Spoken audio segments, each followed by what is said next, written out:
I've watched David Ramsey for a while. I know the snowball method. I've been working on that. You've watched who? David Ramsey. David Ramsey? Yeah. And that's how I got some of the debt paid off before. David Ramsey. David, I hope you're watching this. But I've watched like the snowball method and stuff like that, had things paid off before, and then life happens, debt cycles happen, and life. He works hard. We went on something nice. That's what happened. Life happens. Excuses happened. Excuses do happen, but it's part of life. Excuses happened. Yeah, and we can make excuses on some things, but I can have an excuse to go have a piece of chocolate out there, but it has less consequences than you going 80,000 hours in bad debt. This is a different level. This is a different level. Excuses happen? What do you mean? Okay, excuses happen. Congratulations. Go. They're justified excuses. Goodbye. I'm here to get this fixed. No. It's not that. I'm not kicking you off. But what I'm saying is excuses happen. Cool. Keep that mindset. Like, we don't need to have a conversation. Keep that mindset. If that's the life you want to live, then live that life. Then why are you saying it? Because you just said it's justified. You guys are house shopping now? We are. What are you doing? So what world are you doing? We bought our house. David Ramsey would not agree. So we bought our house and never saw it. We saw it an hour before we signed our closing papers. So what's the current state? Not good. We've done a lot of remodeling and a lot of repairs. That's where some of the debt came into place too. I don't usually like to start with real estate because it's boring, but let me just get a quick thing on it. Like the Home Depot cards, that's repairing the house. Oh, repairing? Why? Well, how was it? Bad.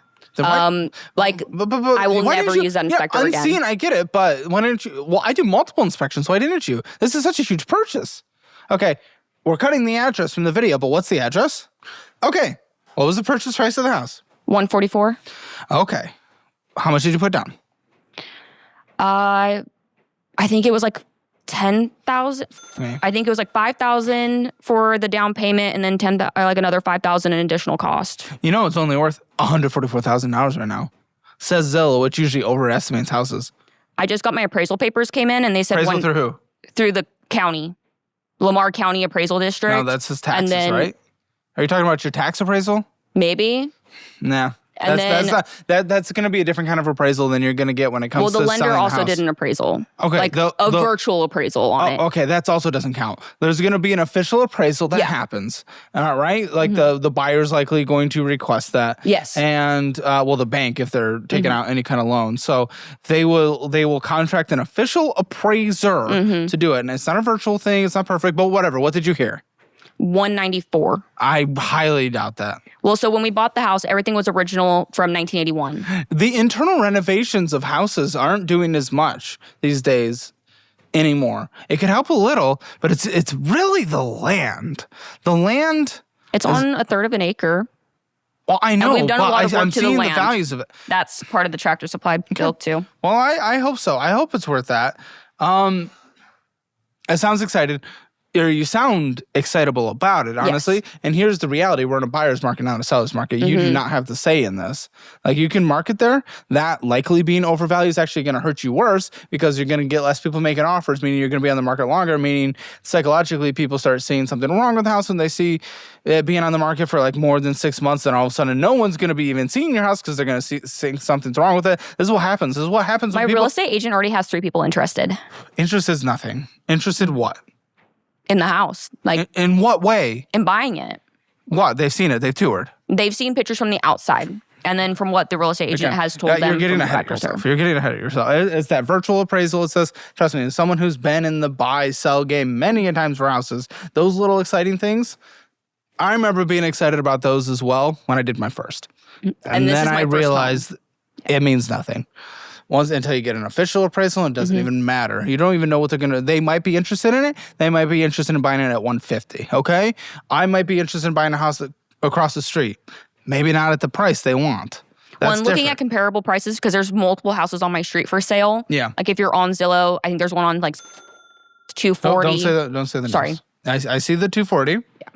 And then there's another one down the street for 240 doesn't, that's not a comps. You know when they do comps on sold homes, not for sale homes. So there was one that just sold for 220. Okay. But tell me about they the probably house. have a working HVAC.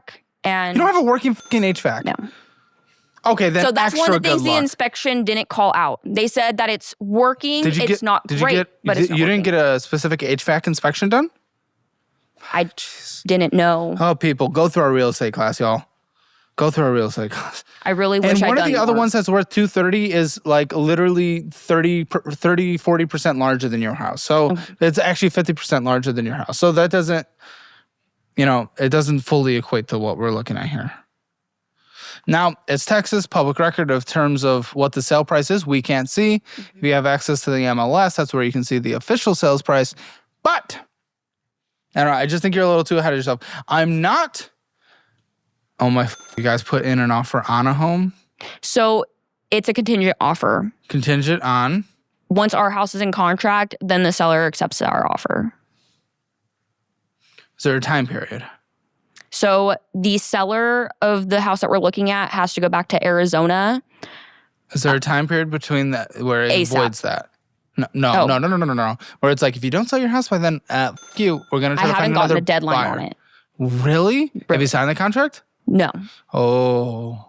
Again, we're ahead of ourselves. Yes. This is just an endless, we're ahead of ourselves. Address to the new place. 3 bed, 3 bath, 3 acres? No. Okay. Well, maybe I can't find it. I'm like, I think that's the Is it address. listed for sale right now? Yes. Then I should be able to find it. Yes, it's in there. So this one? Yes. Okay, different street. This one's much cuter. I'll be honest. It's listed for $309. God, you can't even afford your fucking current living. So You're in $80,000 a bed now. You're gonna double your home? Oh, what are we doing? Oh, you're full Americanizing. You're full Americanizing. You're upgrading a home before you can even afford your own lifestyle. And going out to eat itself was nearly $700. It's like under shopping was $1,300. You guys couldn't afford to move your still. Okay, from the previous, and we're looking at doubling our house? No. Okay, what was his agreed purchase price? $309 even. Okay, so it looks like Zillow's not wrong in this area. Okay, which means they're likely not wrong on yours. And the only reason why we put in the offer at $309 is because of this contingent offer. Otherwise, we would have come in probably at $290, How's an $300. apocalypse bunker? Mm-hmm.